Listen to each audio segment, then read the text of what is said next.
Morning student. आज ये question BSSC का जिस तरह से पहले डाला जा रहा था वो क्वेश्चन है सेट नंबर 17। 25 गो सेट है, आपको 25 गो डाल देने के बाद में ये आपका प्लेटफॉर्म का सेट है, प्लेटफॉर्म का बीएसएससी का। तो प्लेटफॉर्म का सेट दिया जा रहा है, ठीक है। और इसको देखिए क्वेश्चन क्या है, बताते हैं। मनु और भरत के आयु का अनुपात 4:5 है। मनु और भरत के आयु का अनुपात 4:5 है तथा उन दोनों के आयु का योग 44 है। अगर 8 वर्ष पश्चात उनके आयु का औसत क्या होगा? तो यहाँ लिख देंगे मनु, यहाँ लिख देंगे भरत। मनु का आयु कितना है? 6 है। भरत का कितना है? 5 है। इन दोनों के आयु का योग कितना है? 44 है। तो 11 और 44 के बराबर है, तो 1 कितने के बराबर हो जाएगा? 4 की। जब 1 4 के बराबर हो जाएगा तो इसका उम्र कितना होगा? मनु का उम्र 4 से गुना 6 चौका 24, और इसका उम्र 4 से गुना तो 4 पंचे 20। 8 वर्ष बाद दोनों में जोड़ देंगे तो ये 28 वर्ष का हो जाएगा, ये 32 वर्ष का हो जाएगा। अब दोनों का औसत निकालते हैं तो 28 + 32 और बटा में 2 बराबर 8 2 10 3 2 5 1 6 बटा में 2, यानी 30 वर्ष आपका ये आंसर हो जाएगा। 30 वर्ष का समझ में आ रहा है मेरे भाई? आगे देखते हैं। किसी क्षेत्र की 40% व्यक्ति मधुमेह से पीड़ित और 25% मधुमेह से और 25% मिर्गी से पीड़ित है और 10% दोनों से पीड़ित है। तो कितने प्रतिशत लोग दोनों से पीड़ित है? कितने प्रतिशत लोग दोनों से पीड़ित है? 40% देखिए मिर्गी से पीड़ित है, ये मिर्गी से है, व्यक्ति मधुमेह से है। और 25% मिर्गी से है, और 10% दोनों से, ये दोनों से है। तो ये ले लीजिए 10% दोनों से है, तो मिर्गी से कितना हो जाएगा? 40 है, तो यहाँ 30 हो जाएगा मेरे दोस्त। इसमें 25 है, 25% है, तो इसमें 15% हो जाएगा। ये 10%, ये 25%। अब ये तीनों के जोड़ दो तो कितना हो जाएगा? 30 + 40, 15 + 30 + 10 + 15 बराबर हो जाएगा 30 10 40 10 50 55%। और 100 में से 55 घटा दो, दोनों से पीड़ित कितना हो जाएगा? 45%। दोनों से पीड़ित है, दोनों से 45% पीड़ित है। ये आपका आंसर हो जाएगा। आगे क्वेश्चन देखते हैं। 20% की छूट पर किसी से पीड़ित नहीं है, 45% हो जाएगा आपका, ठीक है। 45% व्यक्ति क्या है? दोनों से पीड़ित नहीं है। 20% की छूट पर किसी इलेक्ट्रॉनिक ऑर्गेनाइजर की कीमत 100 रुपया है, तो इसकी वास्तविक कीमत क्या है? 20% छूट के बाद, तब मान लीजिए कि किसी ऑर्गेनाइजर की वास्तविक कीमत को मान लो, वास्तविक कीमत X रुपया है। इसका X का 20% छूट 80/100, ये किसके बराबर है? 100 के बराबर है। काट दीजिए 0 से 0, 4 दूना 8, 5 दूना 10, 500 बटा में 2 से काट दो, 2 दूना के 4, 50 दूना के 100, 2 से काट दो, 25 दूना के 50, 25 25। X बराबर क्या हो जाएगा? 25 × 5 बराबर हो जाएगा 125 रुपया। ये इसका वास्तविक कीमत है। यहाँ पर आप मेरे दोस्त 5 हो जाएगा, ठीक है। ओके, नेक्स्ट क्वेश्चन को देखते हैं मेरा भाई। आगे नेक्स्ट क्वेश्चन है मेरे दोस्त। एक ट्रेन 400 मीटर लंबे एक पुल पर से गुजरती है। यदि ट्रेन की गति 30 मीटर प्रति सेकंड है तथा उसे पुल पार करने में 20 सेकंड का समय लगता है, तो ट्रेन की लंबाई में क्या है? मीटर में क्या है? यानी ट्रेन की लंबाई मीटर में आपको बताना है कि क्या है। एक ट्रेन 400 मीटर लंबे एक पुल को पार कर जाती है। 400 मीटर लंबे पुल पार करती है, यानी पुल की लंबाई 400 मीटर है और ट्रेन की लंबाई हमें ज्ञात करनी है। तो देखिए यहाँ पुल की लंबाई, पुल इक्वल टू कितना है 400 मीटर है। तो ट्रेन की लंबाई को मान लेते हैं कितना x। समय कितना है आपका, समय यहाँ दिया हुआ है 30 मीटर प्रति सेकेंड, 20 सेकेंड में पार कर जाती है, 20 सेकेंड में।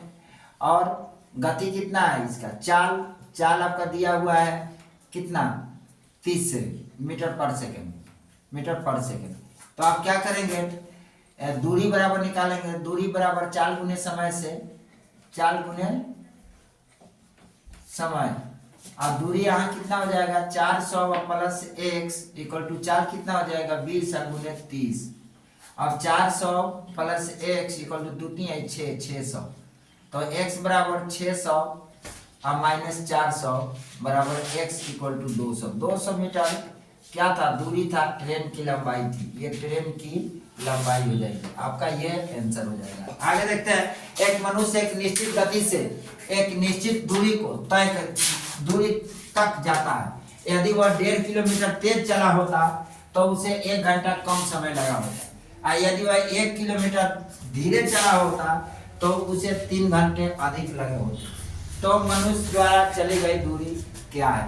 मान लो कि मनुष्य एक निश्चित दूरी को एक निश्चित समय में एक निश्चित गति से, तो माना कि मनुष्य की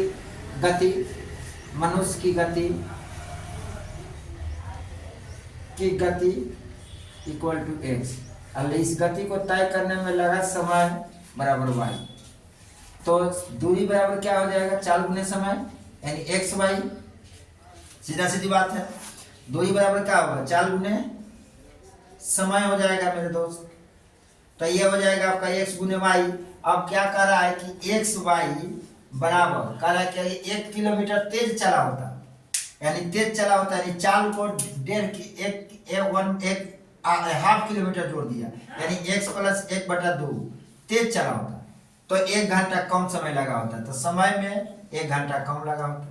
तो चलिए यहाँ से समीकरण निकालिए, x y बराबर क्या हो जाएगा 2x प्लस 1/2 लघुत्तम लेते हैं तो गुने y माइनस 1। अब यहाँ क्या हो जाएगा आपका, इससे इसमें गुना हो जाएगा।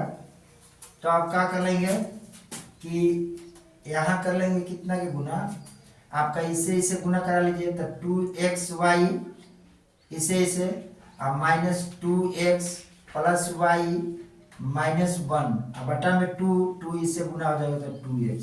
अब 2xy काट देंगे तो मिलेगा क्या हमें समीकरण, मिलेगा माइनस के 2x प्लस के y इक्वल टू 1 कर लो, ये बराबर 0 हो जाएगा, इधर जाएगा तो ये 1 हो जाएगा, पहला समीकरण हो गया। ठीक है, दूसरा क्या बोल रहा है कि यदि वह 1 किलोमीटर धीरे चला होता, यानी चाल में 1 किलोमीटर धीरे, फिर x y लिख देंगे, चाल में 1 किलोमीटर धीरे चला होता तो उसे 3 घंटा अधिक समय लगा होता, तो 3 घंटा अधिक समय लगा होता, यानी y प्लस 3 घंटा अधिक लगा होता। तो यहाँ x y बराबर क्या होगा, x y plus 3x minus y minus के 3, एक्स वाई कैंसिल हो जाएगा, 3x माइनस वाई बराबर 3 हो जाएगा। ये दूसरा समीकरण विलोपन विधि से इसको हल कर लो तो क्या मिलेगा, माइनस के 2x प्लस के वाई इक्वल टू 1, यहाँ हो जाएगा प्लस के 3x माइनस के वाई इक्वल टू 3, यहाँ इसको काट देंगे, ये घट जाएगा, x बराबर 4 हो जाएगा। x बराबर 4 तो समीकरण में मान भर देंगे, माइनस के 2 गुने 4 प्लस के y इक्वल टू 1, 4 गुना के 8 प्लस के y इक्वल टू 1, तो y बराबर हो जाएगा 1 प्लस 8 यानी y इक्वल टू हो जाएगा 9। तो दूरी बराबर हो जाएगा कितना x y, तो यहाँ लिख देंगे 4 गुने 8 9 9 चौका 36 यानी 36 किलोमीटर। आपका ये आंसर हो जाएगा। ओके मेरे दोस्त, सवाल बहुत अच्छा है, बहुत बढ़िया सवाल था, थोड़ा सा समझने का था। आगे देखिए, एक रेल 2.5 घंटे तक औसत चाल से इतने किलोमीटर की गति से चलती है, तब वह इतने घंटे तक 70 किलोमीटर की गति से चलती है और वह इतने किलो तब वह 1.5 घंटे में 70 किलोमीटर की गति से चलती है। तो रेलगाड़ी इन पूरे 4 घंटे में कितनी दूरी तय करेगी। कहने का अर्थ यह है कि एक रेल 2.5 घंटे तक औसत 50 किलोमीटर की गति से चलती है और तब 1.5 घंटे तक 70 किलोमीटर की गति से चलती है। तो ये दोनों का समय जोड़ते हैं तो 4 घंटा होता है। तो 4 घंटे में ये कितनी दूरी तक ट्रेन क्या करेगी, कवर कर लेगी, यानी चली जाएगी। कहने का अर्थ है कि ये 2.5 घंटा यानी कि 2 सही 1/2, यानी कि ये क्या है, समय है आपका। तो हो जाएगा कितना, 4 दूना 2 दूना का 4 है 5/2। कितना घंटा चलती है, तो इसका चाल क्या है, चाल हो जाएगा आपका 50 किलोमीटर से। दूसरा कितना चल रहा है, दूसरा का समय क्या है, 1.5 घंटे, 1/2। तो चाल कितना है, तब इसका चाल है 70 किलोमीटर। अब हमको दूरी निकालनी है 4 घंटे में, 4 घंटे में कितना जाएगा, 4 घंटे में। तो 4 घंटे में निकालने के लिए हम क्या करेंगे, दूरी गुने चाल, दूरी गुने समय गुने चाल, समय गुने चाल, दूरी बराबर समय गुने चाल, यानी 5/2 गुने 50। अब प्लस 1 सही 2 2 एकम 2 है 3/2, यानी कि 3/2 गुने यहाँ 70। अब यहाँ आकर देखते हैं तो ये कितना हो जाएगा, इसको काट दो तो ये 25 हो जाएगा। 25 25 आओ 100, 125। यहाँ से काट दो तो 35 दूना 70, 35 दिया, 3 5 15 के 5, 3 3 के 9 तक 105, यानी कि 5 5 10 के 0, 2 1 3 1 1 2। टोटल कितना समय हो जाएगा, समय आप यहाँ जोड़ लीजिए, ये हो जाएगा आपका 2.5 घंटा, यानी 2 दूना के 4 1 5/2 प्लस 3/2, यानी कि 2 यहाँ 8, यानी 4 घंटा। ये 4 घंटा में तय की गई 230 किलोमीटर हो जाएगा, 230 किलोमीटर। आपका ये क्या हो जाएगा, आंसर हो जाएगा। ओके, यानी टोटल 230 किलोमीटर 4 घंटे में तय करेगी ये। ओके मेरे दोस्त, सवाल को 2 से 3 बार लगाइएगा। सवाल में इसमें कुछ अच्छे टाइप के क्वेश्चन है, कुछ अच्छे क्वेश्चन है जिसको आपको लगाना पड़ेगा। ये तो समझ लो कि इजी क्वेश्चन है कि ये दोनों में ये क्वेश्चन बहुत ही बेस्ट है। Okay thanks. इसी तरह के क्वेश्चन के लिए आप मेरे चैनल को सब्सक्राइब करें, शेयर करें, लाइक करें अगर अच्छा लगे तो। Okay bye.